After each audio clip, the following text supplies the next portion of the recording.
ये हर रात्रि विश्राम हम लोग का नेहलाई में हुआ था।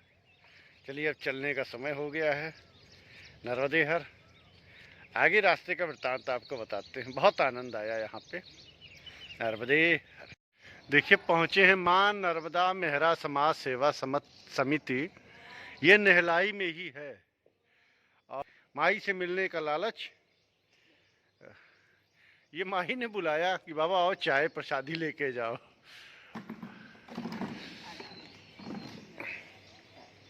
बहुत अच्छा आश्रम है ये भी और बहुत सुंदर। चाय प्रसादी ले लेते हैं फिर आगे का वृत्तांत बताते हैं। हाँ माई यहीं रुक गए थे। ये जो माई का वो नहीं है वह आश्रम है, वहीं रुके थे।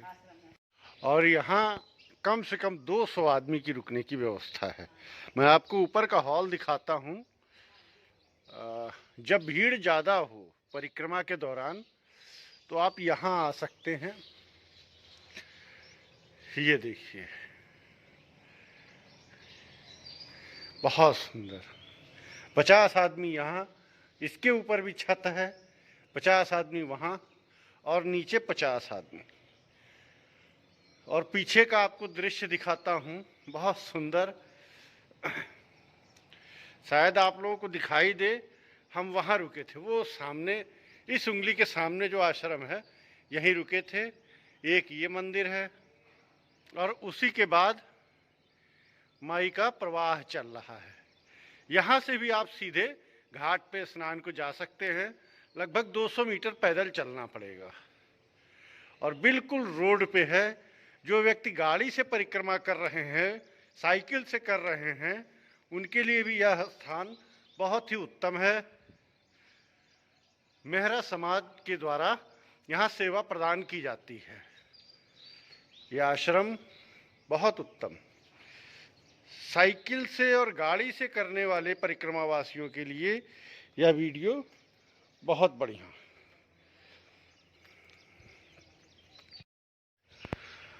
बात करने में चाय प्रसादी ले ली हम लोगों ने और चाय प्रसादी लेने के बाद पता चला कि दोनों जने परिक्रमा कर लिए। मैया कब करी थी परिक्रमा?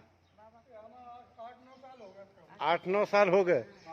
तो जोड़े से गए थे आप लोग? जोड़े से गए, तभी भाव आया सेवा का।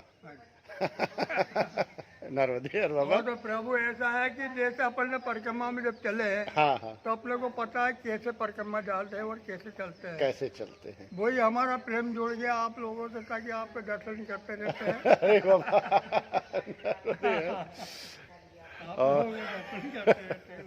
नर्मदे बाबा। चलिए चला जाए नर्मदे हर माई, नर्मदे हर, नर्मदे हर। बहुत आनंद। बहुत कम है। नहीं तो ऐसा लगता कि 4 आदमी रुको, मस्त सेवा करो, पूजा पाठ करते रहो। भोजन का तो कुछ नहीं, मैया जो देंगी उसमें आनंद है। ये आश्रम लग रहा है। नर्मदे हर बाबा आश्रम है ना। चाय और बाल भोग। अच्छा ठीक बाबा ठीक। आश्रम तो बहुत सुंदर है।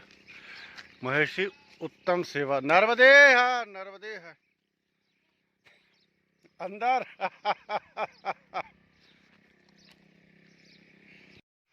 रेवा सेवा सदन, महर्षि उत्तम सेवा धाम। देखते हैं ये एक आश्रम इनका शायद खप्पर माल उतरते हैं तो नीले शेड वाला जो आश्रम है महर्षि उत्तम धाम का, शायद उनका है। नाम मिलता जुलता है। चर्चा करते हैं कौन है।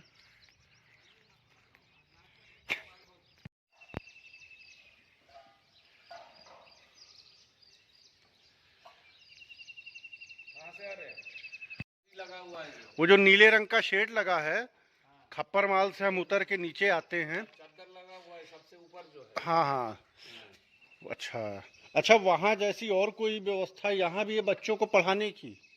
यहाँ बच्चों को पढ़ाने का है, स्कूल कॉलेज सब है सल्तनपुर में। हम लोग का ही है, सबसे बड़ा आश्रम है वो। अच्छा अच्छा बहुत बड़ा है। वहाँ कॉलेज है। हाँ हाँ, आपके यहाँ वो व्यवस्था बहुत अच्छी लगी जो आदिवासी बच्चों को पढ़ाया जा रहा है। आदिवासी बच्चों को ये कर रहे हैं, भोजन वोजन भी कराते हैं। हाँ, भोजन भी कराते हैं और शास्त्र की शिक्षा देते हैं। हाँ, यहाँ भी शास्त्र का शिक्षा भी देते हैं हम लोग। अच्छा अच्छा, हम 300 बच्चा है, डेली हनुमान चालीसा करेगा। हाँ हाँ, वो लोग देखिए हमारे समाज में, आदिवासी समाज में जो है वह धर्म परिवर्तन अन्य धर्मों के द्वारा जो किया जा रहा है उसको रोकने का और बहुत ही सुंदर प्रयास है बाबा, ये बहुत सुंदर प्रयास। ये रखे दोने रखे, इतने बढ़िया रखे, दो लगे। पोहा और चना दोनों है, दोनों लीजिए। कितना सुंदर भाव लिखा हुआ है, विंध्याचल कक्ष पुरुष और सतपुड़ा कक्ष मात्र शक्ति। शब्दों का चुनाव कैसे किया है। यह पुरुष वर्ग के लिए है, यह हॉल पुरुष वर्ग के लिए है। गादी, तकिया, ये सारी चीज़ें जो है वो रखी हुई हैं। चलिए अब आपको हम महिला वर्ग का भी दिखाते हैं। लाइट बंद कर दें, लाइट, पंखा, ऐसा भाव ही, यही तो भाव है। और ये जो है यह महिला वर्ग के लिए है, सतपुड़ा कक्ष मात्र शक्ति। ये उत्तम धाम भाई, बहुत माँ की परिक्रमा वासियों के लिए तो सब कुछ न्यौछावर है इस भाव से। और देखिए एक व्यवस्था जो किसी भी आश्रम में देखने को नहीं मिलती। आप जब आते हैं तो माई का ये आसन है, आपको तो गादी मिल गई परंतु माई का ये आसन है। हर व्यक्ति अपनी माई को अपने से ऊपर रखे, हवन पूजन करे, रात भर माई यहीं पर जिस जगह पे आप सोए हैं वहाँ रहे, और सवेरे फिर आप अपनी माई को अपने स्थान पे पैक करें और लेके जाएं। और ये राम, ये देखो, ये खाली गद्दे और तकियों से भरा हुआ है। ये 2 लाइन लगी है। बहुत स्वामी जी, बहुत बहुत धन्यवाद जो आप परिक्रमा वासियों पे इतना अगाध विश्वास, इतना अगाध प्रेम, विश्वास नहीं प्रेम, बहुत सुंदर। यह महिला मात्र शक्ति के लिए है, महिलाओं के लिए। ये सामने ऑफिस है।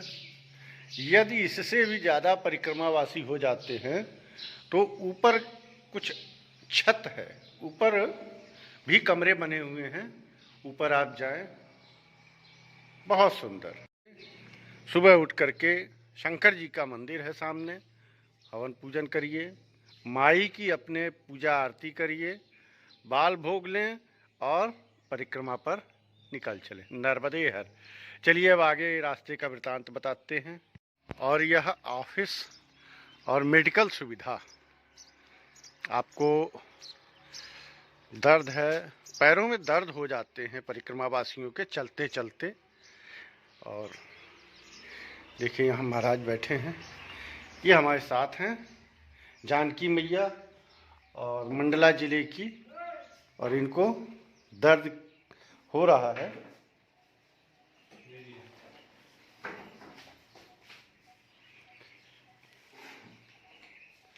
मिल गई दवा, मिल गई आपको? ठीक। आ गए ग्राम मर्दनपुर, मर्दनापुर है, मर्दनापुर 0, आगे मर्दनापुर गांव आ रहा है। ये परिक्रमा मार्ग पे ही है, और माई के किनारे किनारे जब चलेंगे तो माई के ठीक किनारे पे मर्दनापुर गांव स्थित है। ये आ गए हैं हम एक तिराहे पे, और ये मार्ग नहीं जाना है, हमें पकड़ना है अपने सीधे हाथ की तरफ जो मार्ग जा रहा है वहाँ से, और बायां आंवली घाट यहाँ से 4 किलोमीटर है और जहाजपुरा 18 किलोमीटर है। यह परिक्रमा मार्ग पे हैं, हमको अपने सीधे हाथ वाले रास्ते पे ही मुड़ना है, ये ध्यान रखने योग्य बात है। परिक्रमा परिक्रमा मार्ग पर चलते हुए आंवली घाट परिक्रमा मार्ग का बोर्ड आया है और यहाँ से 2 किलोमीटर है। अब सीधे नहीं जाना है, माई का प्रवाह यहाँ पे उस साइड का घूम गया है। तो ये बोर्ड लगा हुआ है आंवली घाट परिक्रमा मार्ग।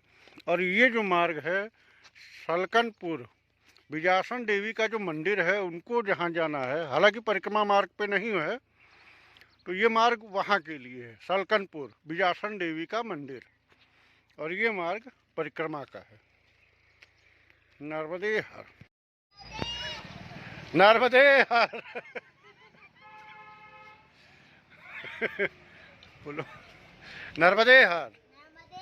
ठंडी लग रही है और पूरा अंदर घुसे हुए हो। आंवली घाट क्यों कहते हैं? क्योंकि यहाँ एक भीम की गुफा है और ब्रह्म योनि है। दिखाते हैं आपको। माई का प्रवाह बहुत सुंदर है, पात्र बहुत सुंदर है। यहाँ पे पीछे राम मंदिर है। चलिए आपको घाट पे चल के दर्शन कराते हैं, आनंद आ जाएगा। सब्सक्राइब कर देंगे तो हमको भी आनंद आ जाएगा। ये है आंवली घाट, ऊपर ब्रिज बना हुआ है और माई की धारा यहाँ बहुत छोटी है। माई की धारा असल में बट गई है, पत्थरों के बीच से निकलते हुए 2-3 धारा हो गई है और लास्ट में जा कर के वो सामने पूरी धारा एक हो गई है। जब हम उत्तर तट से आएंगे तो वो सामने जो मैं दिखाने का प्रयास करता हूँ, ये शिव जी का विग्रह लगा है बहुत ही बड़ा। हम उत्तर तट से आएंगे, दक्षिण तट पे जब जाएंगे उत्तर तट से, तो इस विग्रह के वाले आश्रम में रुक करके ही जाएंगे। ये घाट पे ही बना है, घाट का ही यह विग्रह है और उसके बगल में धर्मशाला है। उसी के ठीक बगल में एक बहुत ही प्राचीन मंदिर बना हुआ है, उधर से ही जाएंगे। वही मार्ग है, माई के किनारे चलने का वही मार्ग है। और देखिए पूरा घाट भरा हुआ है स्नान करने वालों से। पीछे माई की विशाल धारा। घाट अच्छा बना हुआ है, थोड़ी साफ सफाई की तो खैर यह तो देखा जाता है कि साफ सफाई कहाँ कैसी है, श्रद्धा की बात है। यहीं पर ब्रह्म योनि और भीम कुंड और दोनों यहीं यही घाट पर ही एक बड़ा ही पुराना राम मंदिर बना हुआ है। उसमें शंकर जी का भी मंदिर है, शिवलिंग रखा हुआ है और राम मंदिर देख इसकी बनावट आप देखिए। पहले जो कगर पे जो छत के और दीवार के बीच में जो डिजाइनें बनी हुई हैं, यह प्रमाणित कर देता है कि यह मंदिर बहुत ही पुराना है। दरवाज़ा गर्भगृह का अभी मैं आपको दरवाज़ा दिखाऊंगा, बहुत ही पुराना। ये परकोटे पे जो डिजाइन, ये देखिए, इतने छोटे दरवाजे से प्रवेश करना है। बहुत छोटा दरवाज़ा है और छोटे दरवाजे प्रमाण दे देते हैं यह मंदिर करीब 1000 वर्ष पुराना तो है ही है। यहाँ पर राम दरबार लगा हुआ है और ब्राह्मण बैठे हैं, पूजा पाठ कराते, टीका प्रसादी देते हैं। इनसे चर्चा हुई तो इन्होंने ही बताया 2 गुंबद हैं, एक शिव जी के लिए है और एक राम जी के दरबार के लिए है। बहुत अच्छा, बहुत आनंददायक। बनावट भी अच्छी है, पूजा पाठ भी अच्छी है, साफ़ सफाई भी अच्छी है यहाँ पे। लेकिन यहाँ पे आश्रम नहीं है। इतना बड़ा मंदिर और आश्रम ना होना थोड़ा आश्चर्य करता है। बाद में समझ में आया कि कई लोगों का मत नहीं बन पाया होगा यहाँ आश्रम चलाया जाए, इसकी वजह से आश्रम नहीं है। ये गुंबद हैं छोटे छोटे, इसकी भी डिज़ाइन वैसे ही है। वास्तु के हिसाब से बना है तो चारों तरफ छोटे इस तरह के गुंबद बने हुए हैं। डिज़ाइन अच्छी है, पुरानी पुरातत्व विभाग वालों के हिसाब से डिज़ाइन है और बहुत ही पुराने कलाकृतियाँ हैं। ये जो डिज़ाइन बनी हुई है बहुत पुरानी है, आज की नहीं है। आज की तो डिज़ाइन दूसरी तरह की होती है। यहाँ पे ये शिवलिंग लगा हुआ है। यहाँ पे एक शिवलिंग का विग्रह लगा है। दिखाने वाली बात ये है कि इसकी जो जिलहरी है, जिलहरी मतलब शिवलिंग जिस पे रखा गया है, वह दिखाना चाहता हूँ।